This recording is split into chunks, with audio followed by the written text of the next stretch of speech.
Cascade Hoops Talk, bringing the world NAI basketball one podcast at a time.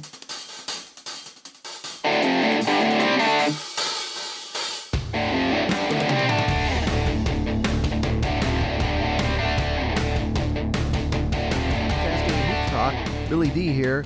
Hey, first thing, please like and subscribe this podcast. I know some of you have been doing that, and I really appreciate it. It helps. Thank you. Hey, today we have Coach Ted Albert, Indiana Tech Warriors. He's beginning his 6th season over there. He's had some really a great run, 26-8 last season, but he's got 119 wins in 5 years over there at Indiana Tech, 72% win percentage.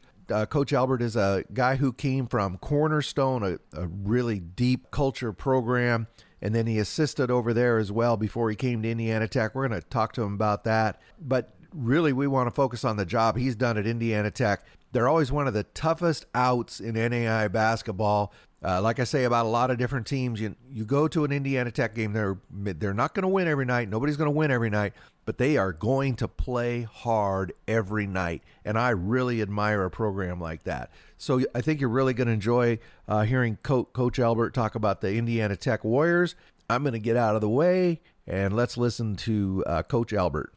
Cascade Hoops Talk, Billy D. Hey, I'm really excited today. I've got Coach Ted Albert, Indiana Tech Warriors. We were gonna do this time or two, and some scheduling always got messed up, and finally got Coach Albert on the phone. How you doing, Coach? Thank you for being on the show. I'm doing well, and thank you for having us. I know it hasn't always panned out, but certainly this is something we've looked forward to for the exposure, and we appreciate what you do for the NAI and kind of small college hoops. Well, I appreciate that. Thank you very much.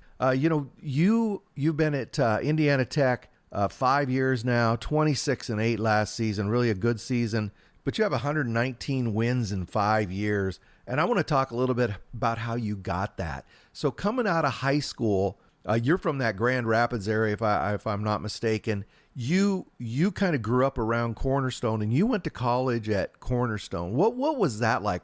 That's a storied program. Oh, definitely, and especially growing up, Cornerstone was kind of the premier basketball camp at the time. Before all these elite camps and travel ball got as big as what it is, that was kind of where a lot of the Grand Rapids top players were coming in the summer to play, and I was exposed to Cornerstone early on in my life through my pastor. Actually, he did a lot of the speeches in the morning for morning huddle, and he actually would bring me and my cousin up, and that's kind of how I got acquainted with Cornerstone and started coming to games and loved the atmosphere, and certainly had a winning culture that I wanted to be a part of. So you played your career at Cornerstone, and then you stuck around there as an assistant coach. You recruited a lot of guys that you've been coaching against. I think you went over to Holland Christian, got Staenga and Vanderslice. I know that Christian Rodriguez said you were a big part of his recruiting. Talk about how did you learn to be a good recruiter, and what made you effective? To be honest with you, certainly I was thankful for the position I was in. Started off as the head JV coach, kind of moved into an assistant role. Coach E has always been a mentor of mine, and I grew up at Cornerstone, and just kind of allowed me to kind of figure things out. And certainly Grand Rapids has a rich tradition of talented basketball players. So it was kind of right at our fingertips, and just started going out to games and getting to know kids, and, Staggs and Slice, love those guys.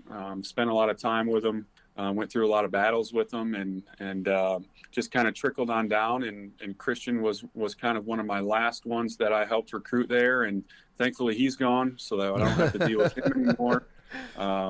But yeah, this will kind of be the first year that the roster doesn't necessarily have a large portion of kids that I helped recruit. So it'll be a little bit different, but certainly always tough going back and playing in Grand Rapids. Coach Albert, what is it like? You got to tell me the truth. What's it like when you walk out onto the court in the Mole Center, and you look across and there's Coach E and you see Cornerstone?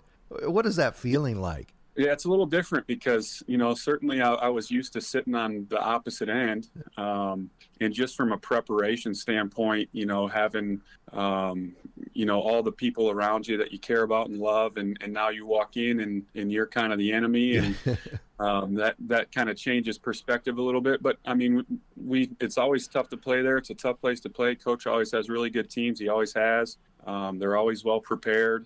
And they're going to play really hard and stretch you out and test you in certain ways. And coming in and being on the opposite end certainly is a tough task. But we love the competitiveness. We always play a tough schedule, and certainly going back there is a tough one too.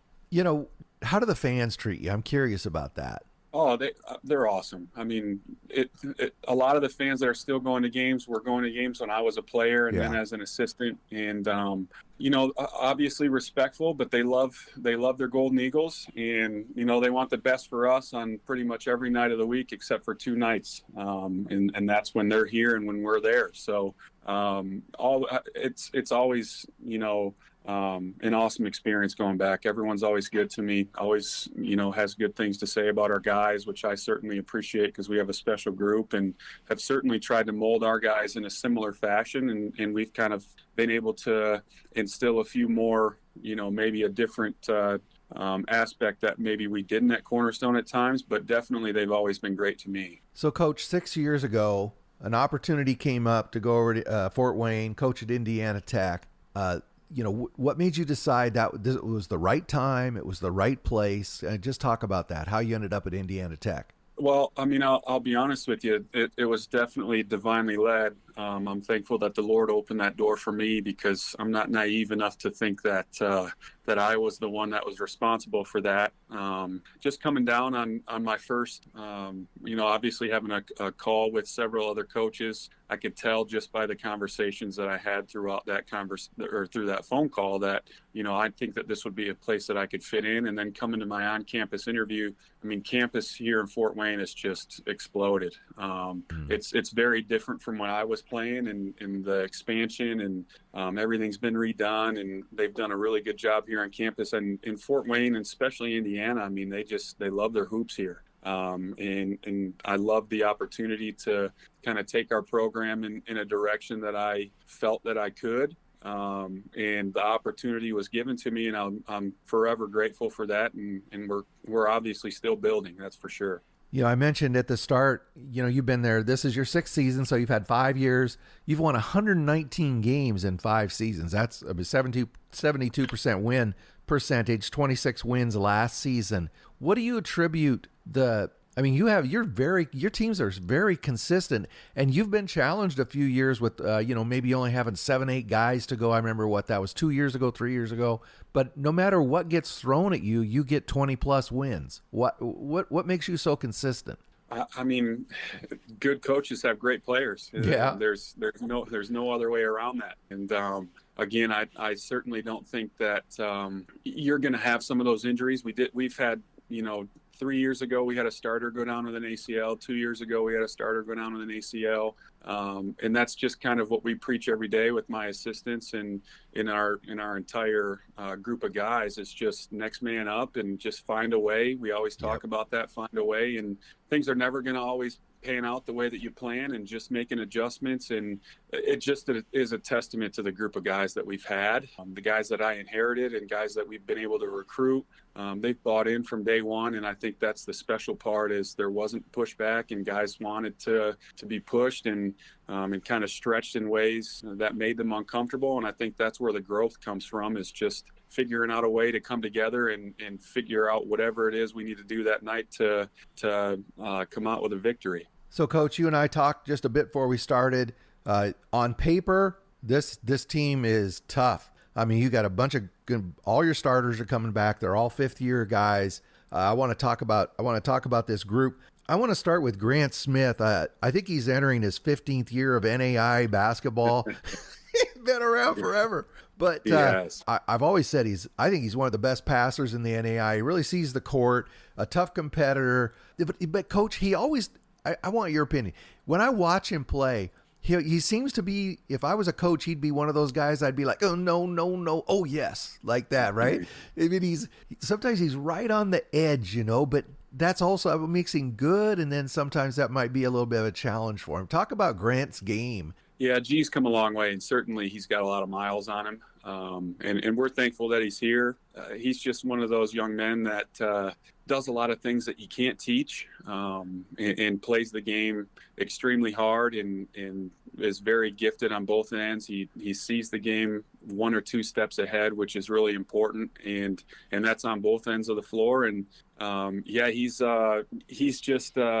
And I know you kind of said it, but when he makes a play here and there, you just turn and shrug your shoulders. And I know that both coaches, myself and whoever's on the other sideline, just go, well, I mean, if he's going to make a play like that, there's not a whole lot that anybody can do about it. And a young man that's been on ESPN several times. I mean, and certainly we're thankful that he's been on ESPN a couple times when he's been here. So just a special young man, loves his teammates, loves his coaches, loves being here. He's truly grown up here, and we're thankful that we've got another run with him. And then there's Raj Stein and Corey McKinney, Josh Klein. They're all back. And then 2 halftime starters last season, Steve Helm and Max Perez. I mean, what a lineup. I mean, just talk about your starters. Yeah, when you start with Raj, just the ultimate competitor, just a guy that's gritty and tough, and can test the other team in special ways, guard multiple positions. He's worked really, really hard on his game this summer. This is definitely the best offseason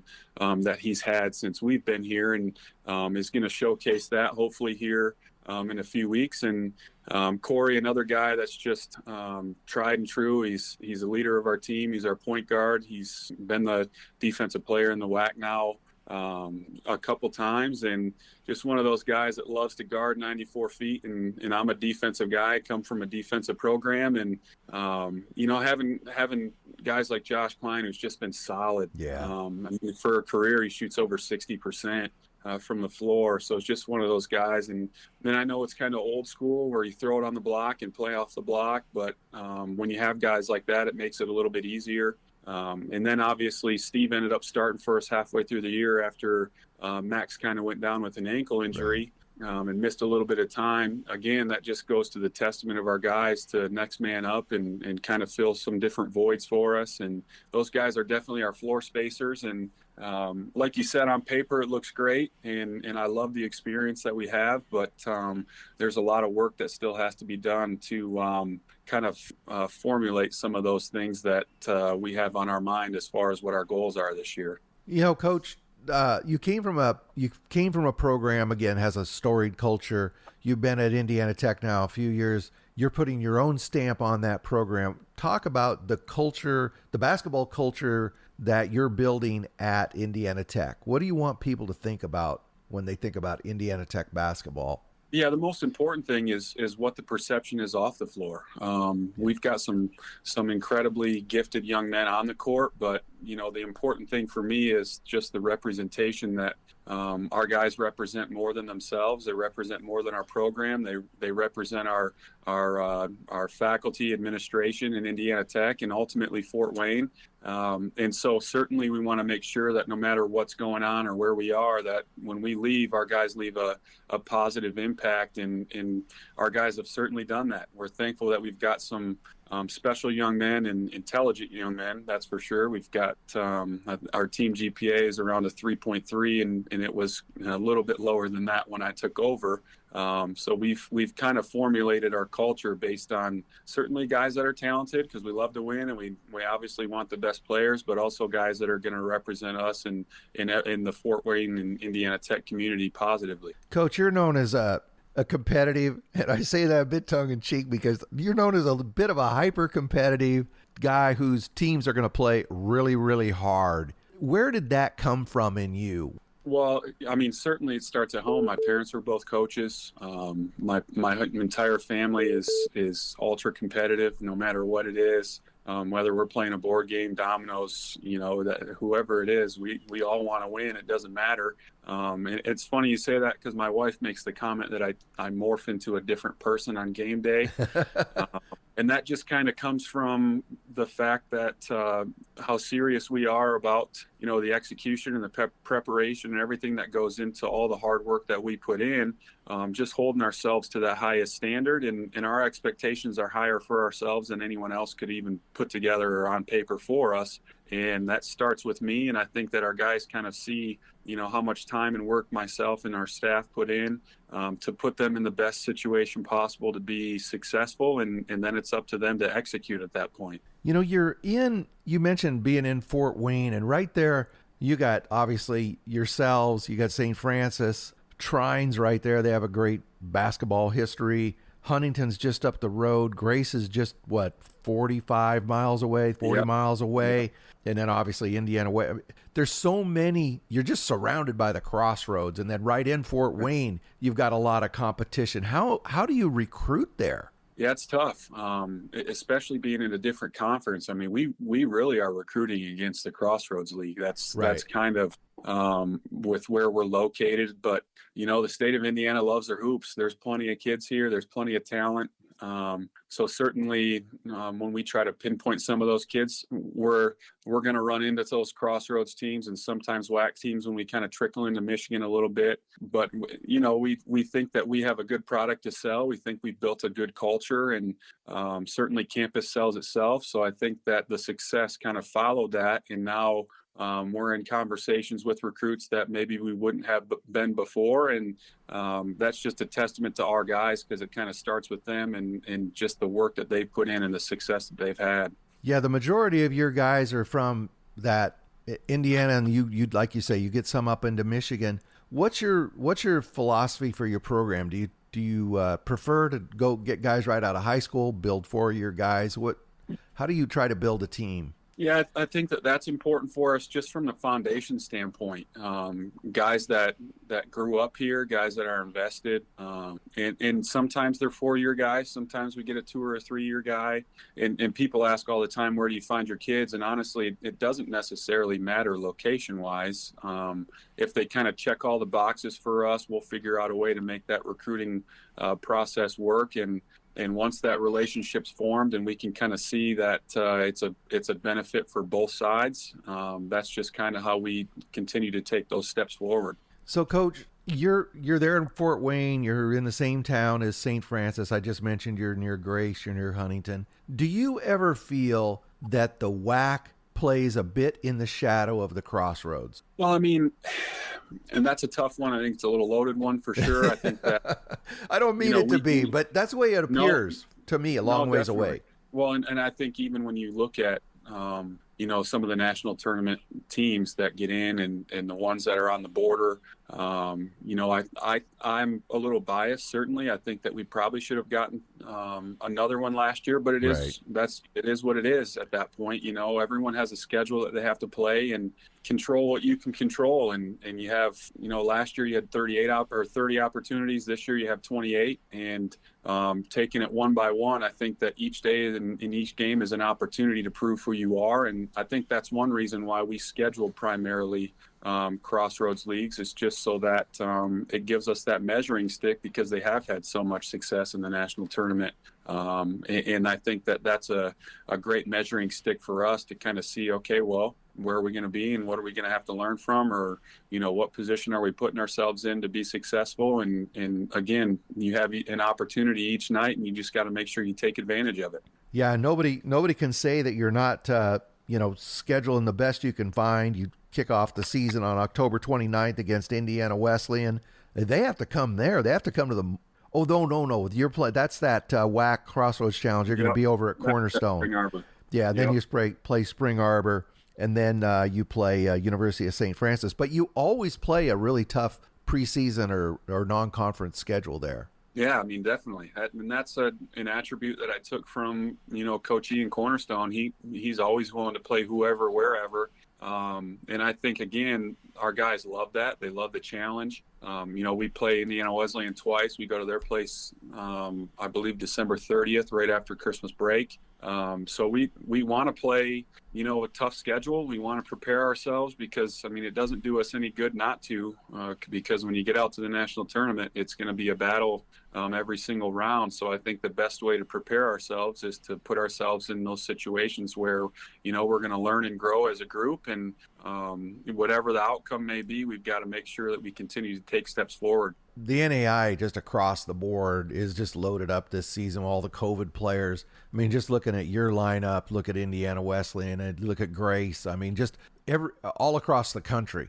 I think it's going to be the best NAI season ever. I think. What is it going?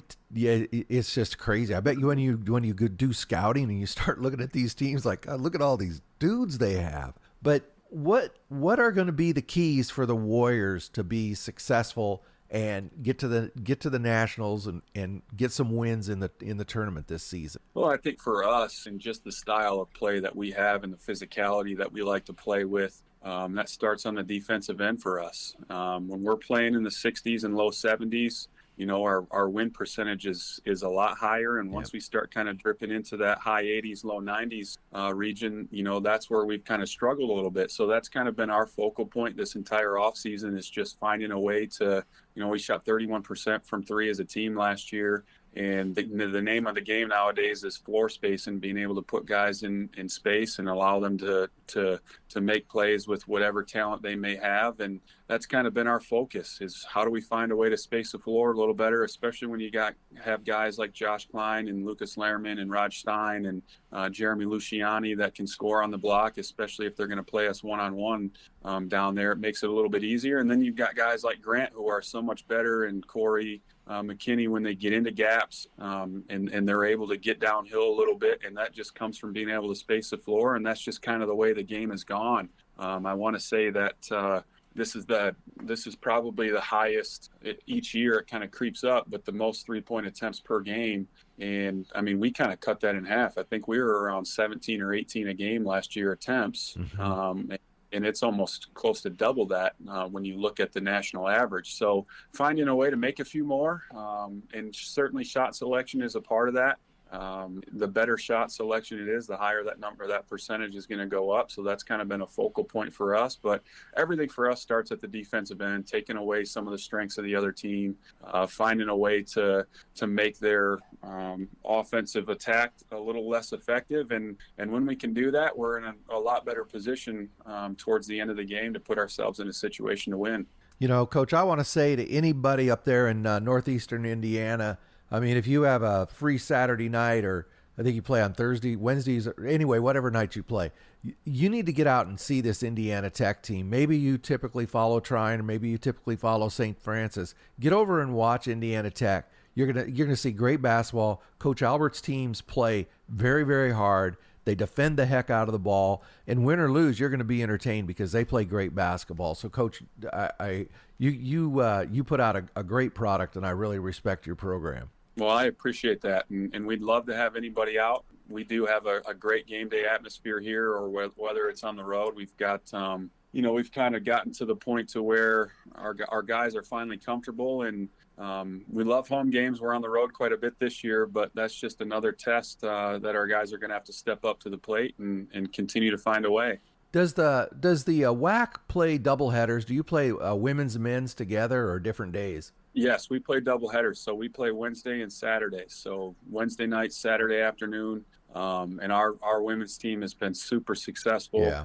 They've, I think that they've hit 30 wins almost every year that I've been here, and that's kind of been their standard. So Coach Jesse Biggs and Coach Kai Biggs they do an exceptional job with their group. And so 2 really good games. If you come to a home game, you get a really good women's game before us, and then hopefully a successful game for us following. Yeah, I really like the programs that do that. Out here in the West, most do. The games are double headers. It sets it up perfect. It makes for a nice evening. You got the little break in between where you can get up and go around. But women's basketball has gotten much more competitive over the years, and I just think doing it together like that, it really makes for a great evening of entertainment for a family. Yeah, we love the doubleheaders, and we love the women kind of setting the tone with how they play and kind of setting that atmosphere for us. It makes it a little bit easier for our guys to get up and stay focused, and we've always loved those doubleheaders. Well, Coach Albert, I really appreciate you taking the time for being on the show. As I said, I really admire your team. I watch them. I watch you guys play whenever I can, and I can't thank you enough for taking the time and being on. Absolutely. Thank you for, thank you for everything you do for NAI Hoops, and thanks for showcasing our guys. And we look forward to getting started here in a few weeks. Yeah, hopefully we can get you back on sometime during the season and we can talk WAC basketball once we got some numbers on the board. Yeah, that'd be great. We'd love to come back and kind of talk about that. And hopefully we've taken care of business and executed in a way that I think that we can, and we're in a good spot at that point.